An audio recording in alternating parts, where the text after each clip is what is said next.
मला आत्ताच police स्टेशनमधून phone आला का तुम्ही धार्मिक भावना दुखावल्या म्हणून तुमच्यावर गुन्हा दाखल करण्यात आला आहे. आणि गुन्हा हा काही एन-सी नाही आहे. तर तो माझ्यावर गुन्हा दाखल केला. मला पोलीस स्टेशनमधून फोन आला.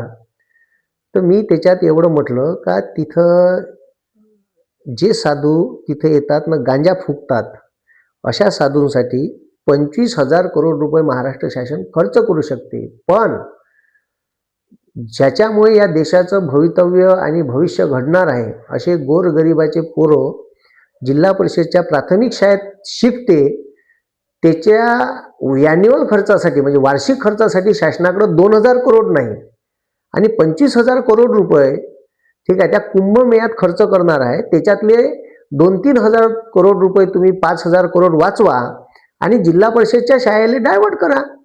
ठीक आहे, त्या शाळेत कशाला बंद करून राहिले तुम्ही? काय कारण आहे? त्या गोरगरिबाच्या पोरानं कुठं शिकायला जायचं? गोरगरिबाचा पोरगा कॉन्व्हेंटमध्ये 30,000ची फी भरू शकते का? त्याच्यानंतर गोरगरिबाचा पोराले त्या शाळेत पाठवासाठी 10 किलोमीटरले बस लावून द्या लागन, त्याचे पैसे तो देऊ शकते का? हा मुद्दा मी तिथं मांडला. ठीक आहे, आणि याची शहानिशा न करता माझ्यावर केस दाखल केली. तर माझं म्हणणं एवढंच आहे का अशी केस मी आता पोलीस स्टेशनला जाणार आहे आणि देवेंद्र फडणवीसच्या विरोधात गुन्हा दाखल करणार आहे. का देवेंद्र फडणवीसांनी सभेत प्रचार सभेत फोकणाऱ्यात आणल्या का मी या महाराष्ट्रातल्या शेतकऱ्याची आल्याबरोबर कर्जमाफी करीन सत्तेत आल्यावर. त्याच्यानंतर जेवढ्या शेतकऱ्याच्या आत्महत्या झाल्या कर्जबाजारीपणामुळे याले जबाबदार देवेंद्र फडणवीस आहे. हे देवेंद्र फडणवीसनं केलेले मर्डर आहे शेतकऱ्याचे. देवेंद्र फडणवीसवर 302चा गुन्हा दाखल करावा. जर करत नसन तर मग ठीक आहे, माझ्यावर जसा गुन्हा दाखल केला तसा देवेंद्र फडणवीसवर करावा. ठीक आहे, ही मी पोलीस प्रशासनाला विनंती करतो. नाही करत असन तर मग त्या पोलीस स्टेशनवर मी आंदोलन नेल्याशिवाय ठेवणार नाही. ठीक आहे, जर तुम्ही ठीक आहे असं जर विरोधी बाजूनं मुद्दे मांडलेल्या लोकांवर डायरेक्ट गुन्हे दाखल करायच्या धमक्या आम्हाला देत असन तर आम्ही अशा पद्धतीने वागू. दुसरी गोष्ट, कर्जमाफीचा मुद्दा जो होता, तर माझं म्हणणं काय आहे का तुम्ही कर्जमाफीची तारीख 30 जून दिली. चालू शेतकऱ्याचं कर्ज त्याच्यात आलं पाहिजे याच्यासाठी आम्ही मान्य बी केली. पण ठीक आहे, नवीन जुनं इकॉनॉमिकल इयर हे 31 मार्चला खतम होते. 1 एप्रिल पासून शेतकरी जुनं कर्ज भरतो आणि नवीन कर्जासाठी ठीक आहे आपली मागणी करतो. त्या नवीन कर्जात आलेल्या पैशात कर्ज त्याला प्रोसिजरले 1 महिना लागते. त्याचं कर्ज त्याच्या अकाउंटवर आलं का तो बियाणं खत आणि त्याच्यासोबत तो मशागतीले जे पैसे लागते ते खर्च करते कर्जातून. आता मला सांगा त्याला माहित आहे कर्जमाफी होणार आहे, तो कर्ज भरणार नाही. तर कर्ज जर त्यानं भरलं नाही तर त्याला नवीन कर्ज भेटन का? म्हणून मी ठीक आहे मी वडेट्टीवार साहेबांना सांगितलं, मी जयंत पाटील साहेबांना सांगितलं का शासनाने तुम्ही हा प्रश्न विचारा का आता नवीन बजेट जे येईल ठीक आहे याच्यात जे आता अधिवेशन राहील फेब्रुवारी महिन्यात बजेटचं, त्याच्यामध्ये तुम्ही ठीक आहे हा मुद्दा शासनाने आताच लक्षात आणून द्या का तुम्ही शेतकऱ्याने नवीन कर्ज बियाण्यासाठी भेटलं पाहिजे खरीपासाठी. याच्यासाठी जुन्या कर्जाची हमी घ्या. जुन्या कर्जाची जर शासनानं हमी घेतली ना असा GR बँकेला पाठवला आणि जर बँक ऐकत नसेल तर त्या मॅनेजरवर कारवाई झाली पाहिजे. असा GR काढा जेणेकरून जुन्या कर्जाची हमी जर सरकारनं घेतली तर नवीन कर्जाची प्रोसिजर शेतकऱ्याला करता येईल आणि शेतकऱ्याची कर्जमाफी होईल. ठीक आहे, हे मुद्दे असे अनेक मुद्दे आहे. 1 रुपयात विमा ठीक आहे, शेतकऱ्याचा पीक विमा, त्याच्यानंतर शेतकऱ्याला 24 तास लाईन, त्याच्यानंतर शेतकऱ्याच्या अकाउंटवर होल्ड आहे. अनेक शेतकऱ्याचे कर्ज ठीक आहे म्हणजे पैसे आले, CCIचे पैसे आले, नाफेडचे पैसे आले, स्कॉलरशिपच्या पैशावर सुद्धा होल्ड लावून ठेवला आहे. सांगा, म्हणजे पैसे शेतकऱ्याला काढता येत नाही. तुम्ही म्हणते कर्जात जमा करा, असं कसं करणार आहे? म्हणजे आम्हाला कर्जमाफीचा लाभ नाही द्यायचा आणि तुम्ही आलेले पैसे खर्च करायचे.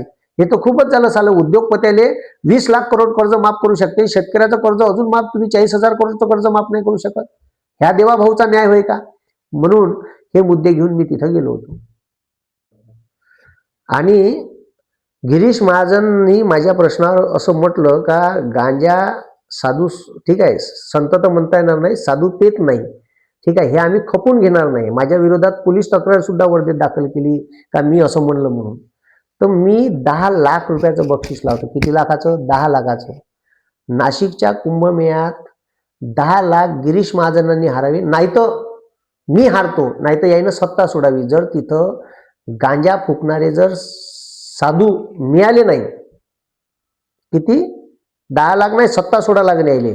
जर महाराष्ट्राचा मुख्यमंत्री आणि ठीक आहे ते गिरीश महाजन म्हणत असन का नाशिकच्या कुंभमेळ्यात एकही संत तिथं साधू येणार नाही का जो गांजा फुकणार नाही. अरे आमची परंपरा ही संत ज्ञानदेवाची, संत तुकारामाची, संत एकनाथाची, संत ठीक आहे गोरा कुंभाराची, संत तुकाराम महाराज, संत ठीक आहे तुकडोजी महाराज, कर्मयोगी गाडगे महाराज हे संत आहे ज्यांनी समाजासाठी काहीतरी केलं, समाजाचं भलं घडून आणलं. तेव्हा समाज इथपर्यंत घडला. ठीक आहे, गांजा फुकून समाजाला का आदर्श द्यायचा राहिला आणि त्या कुंभमेळ्यातून समाजासाठी का भेटणार. माझा कुंभमेळा घ्यायला विरोध नाही, पण झाडं कापू नये आणि 25,000 करोड एवढा अवाढव्य खर्च कुंभमेळ्यावर करण्यापेक्षा पोट्याचं भवितव्य जास्त महत्वाचं आहे, त्याच्यावर खर्च करावा. ठीक आहे, 4-5 हजार करोड रुपये जो वार्षिक खर्च 2,000 करोड आहे जिल्हा परिषदच्या शाळेचा त्याच्यावर खर्च करावा. ठीक आहे, जर हे खरंच माझ्यासोबत एवढी हे म्हणत असून का खपून घेणार नाही तर चॅलेंज न देतो यानं सरकारचा राजीनामा द्यावा. आम्ही असं म्हणावं तर तिथं तुम्ही आम्हाला दाखवून द्या गांजा फुकणारा एक तरी साधू संत. ठीक आहे, तर मी 10 लाख रुपये हारीन, यानं सरकार सोडावं. चॅलेंज आहे आपलं, लागलं आजच चॅलेंज. मोदी म्हणते एक पेड़ माँ के नाम लगाओ. ठीक आहे, माझ्या मोदीले प्रश्न आहे, त्या कुंभमेळ्यामध्ये झाडं तोडणार आहे. गिरीश महाजन म्हणते का आम्ही हैदराबादहून झाडं आणू. काऊन महाराष्ट्रात झाडं भेटत नाही का? महाराष्ट्रात काही नर्सऱ्या नाही आहे का? हैदराबादहून आणून पैसे तुम्हाला खायचे आहे आणि चांगले झाडं जिथं तपोभूमी आहे तिचे झाडं तोडून, मोठाले झाडं तोडून जे ऑक्सिजन देते. भाऊ, बिना अन्नानं जगू शकते माणूस 1 महिना, बिना पाण्यानं 15 दिवस जगू शकते, पण ऑक्सिजननं 3 मिनिटात मरते माणूस. ठीक आहे, हे मला गिरीश महाजनले माहीत नसन. ठीक आहे, आणि दुसरी गोष्ट, ठीक आहे, मोदी म्हणते एक पेड़ माँ के नाम, पुरा जंगल अदानी अंबानी के नाम. हे तपोभूमीची जागा काही दिवसानं हे उद्योजकाले भाड्यानं देईन, नाहीतर रेंटवर देईन, असा यायचा फुल प्लॅन आहे. आणि झाडं याच्या अगोदर बी कुंभमेळा भरत होता, झाडं तोडण्याचं काही काम नाही. ठीक आहे, हा माझा मुद्दा आहे का तुम्ही समजून घ्या का झाडं किती महत्वाचे आहे. पुरे हसदेव जंगल पासून सगळे जंगल अदानी अंबानीच्या घरात घालणं चालू आहे. नाशिकची जमीन तशीच घालन, हे त्याच्याशिवाय हे राहणार नाही. आणि दुसरी गोष्ट बंद करा.